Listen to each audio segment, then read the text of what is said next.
Hi, I'm Rachel. Thank you for joining me as we take the first step to volunteering with DKMS. I'm excited to help you register new potential donors in just a few easy steps. Let's get started. You can find a copy of the registration instructions we go over today included with your supplies, as well as in our digital toolkit. Make sure to keep those handy at the drive so you can refer to them. The supply shipment includes registration package, each filled with a registration form, swabs, and a swab envelope. On the back of the packet, you'll see general and medical eligibility criteria, as well as a description of the two methods of donation. On the front, you'll find a QR code linking to a digital toolkit, including a digital copy of the volunteer instructions, as well as more extensive medical eligibility criteria. The shipment also contains promotional items and prepaid return labels to return all collected swabs, unused packets, and reusable materials. Now, let's see it in action. When people approach the table to potentially register, it is so important to screen all potential donors for eligibility. Educate them on the processes and confirm they are committed to follow through if they are found to be a match. As a volunteer, the first thing you'll do is ask them to check their eligibility. Are they 18 to 55? Willing to donate to any patient if matched? Permanently living within the U.S.? Not an active member of the military? And not registered with any other donor center? Next, have them review the health criteria on the back of the packet. Be sure that they review each bullet point starting at the top. Sometimes a potential donor has medical eligibility questions not specifically listed on the eligibility criteria. For example, I was diagnosed with celiac disease. Can I still register? From here, refer to our expanded medical guidelines. The volunteer or potential donor can scan the QR code using their phone. This will lead to the digital toolkit, including the medical guideline assessment tool, with expanded medical guidelines listed in alphabetical order. In this scenario, scroll to the C's, find celiac disease, and see that you may accept the donor as long as the condition has been diagnosed by a physician and is well controlled. If there's a question needing clarity beyond the medical guidelines, call your drive coach. If the potential donor meets all eligibility criteria, it's important to explain the two methods of donation found on the back of the packet. All potential donors must be okay with either form of donation to ensure that they are prepared to donate through either method. Now, let's get you comfortable with explaining both of those methods. The most common method of donation, done about 90% of the time, is through peripheral blood stem cell donation. It's similar to blood platelet or plasma donation.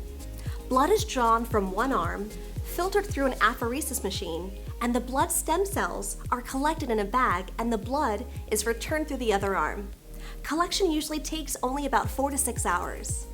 In the immediate 4 days prior to collection, donors receive a series of 5 injections of synthetic protein, known as filgrastim, which signals the bone marrow to release more stem cells in the bloodstream, so the donor has enough stem cells to share. Some people report flu-like symptoms and achy joints during the injections, which normally resolve soon after the stem cells are collected. The second type of donation is a surgical procedure to collect bone marrow. This is done in about 10% of cases, commonly when the patient is a child. The procedure is done in an outpatient setting under general anesthesia, and it takes about 1 to 2 hours. Doctors use a surgical syringe to collect bone marrow from the back of the pelvic bone. Donors are typically discharged the same day and will likely experience some soreness and discomfort just for a few days. Bone marrow and stem cells regenerate in a matter of days, and the donors are left with the feeling of saving a life. After reviewing the two donation methods, make sure they understand the necessary travel and time commitment should they be called to donate. It is important to note that there is never any expense to the donor. DKMS covers all expenses for the donor, including travel, expenses, and lost wages. DKMS will also cover expenses for a companion to go with the donor on the day of the donation. Remember, quality over quantity. For patients, finding a match gives them hope of a second chance at life. Registering donors who aren't fully committed to donating can be emotional for patients and their families. If someone is unsure about the commitment, suggests they take more time to consider registration. Donors who don't register on-site can easily sign up online later by visiting our website at dkms.org and having a free kit mailed to them. If the potential donor is eligible and understands the two donation methods, they can complete the registration form. Make sure to stress the importance of filling out the form clearly and completely. It provides important information and indicates the potential donor has given consent. We need a permanent physical address and a permanent email address to ensure that we can contact them if they are ever needed for a patient. Please have the potential donors list an email address they expect to have for years to come. Don't use school or work emails, and always remind them to update their contact details should they change. After filling out their contact details, make sure that they fill out the alternate contact section. This needs to be a relative or someone who knows how to contact the potential donor for decades in the event that they are needed for a patient. A question we often received is, can I skip the alternate contact? Well, when a patient is in need, time is of the essence.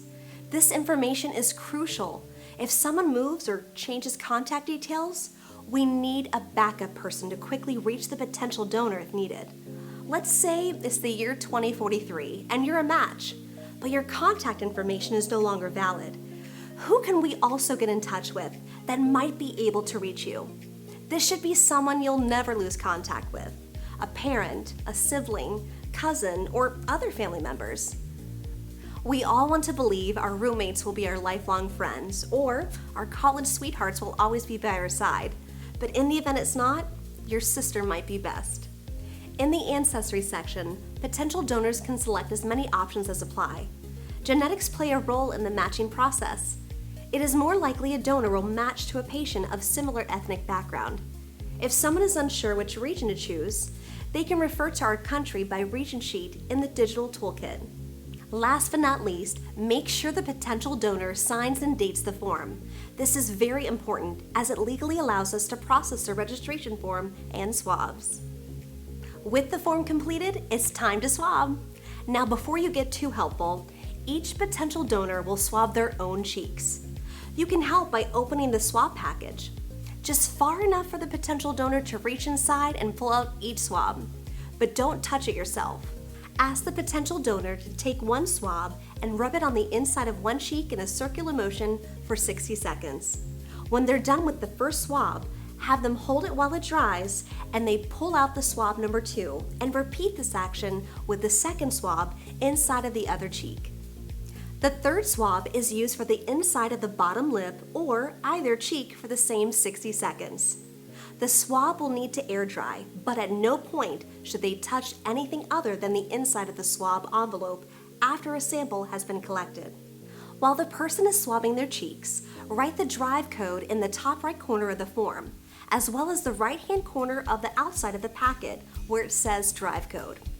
If you don't remember your drive code, it's included in the shipped supplies. This is how we track the potential donors from your drive to let you know when someone goes through the donation process, and to remind the person when and where they registered if they are found to be a matching donor. Remove one of the barcode stickers from the top of the registration form and place it on the designated gray box on the swab envelope. While the swabs dry for about a minute, take the opportunity to take a swab selfie.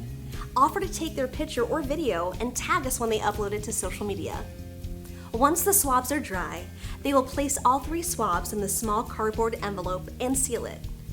Hand the potential donor the second page of the registration form and place the top copy and the sealed swab envelope inside the registration packet. Send the potential donor and their packet along to the volunteer completing the final checks for accuracy, completeness, and sealing. Be sure to thank them for coming out to the drive. Now, in the spirit of double checking, let's go through the final check. Is the drive code written on the outside of the packet and on the registration form? Are the contact details permanent? Is there an alternate contact? Is the barcode sticker removed from the registration form and placed on the swab envelope? And most importantly, did they sign the bottom of the form? If you can say yes to all of these questions, you're in good shape. Put both the top copy of the registration form along with the sealed envelope of swabs back into the packet and seal. Your donor registration process is now officially complete. Now, a quick review to make sure you're ready to welcome your first swabber. They've read through the eligibility requirements on the back of the packet. They're 18 to 55, willing to donate to any patient if matched, permanently living within the U.S., not an active member of the military, and not registered with any other donor center. You've carefully explained the two methods of donation and covered the basic commitments of donating time and travel. You've made sure a permanent address is listed as well as a necessary additional contact information. You reviewed the signature at the bottom of the form, placed the barcode sticker from the form on the corresponding swab envelope, and written the drive code on both the registration form and outside of the packet. All that's left is to place the swab envelope and top copy of the form inside the registration packet and seal it.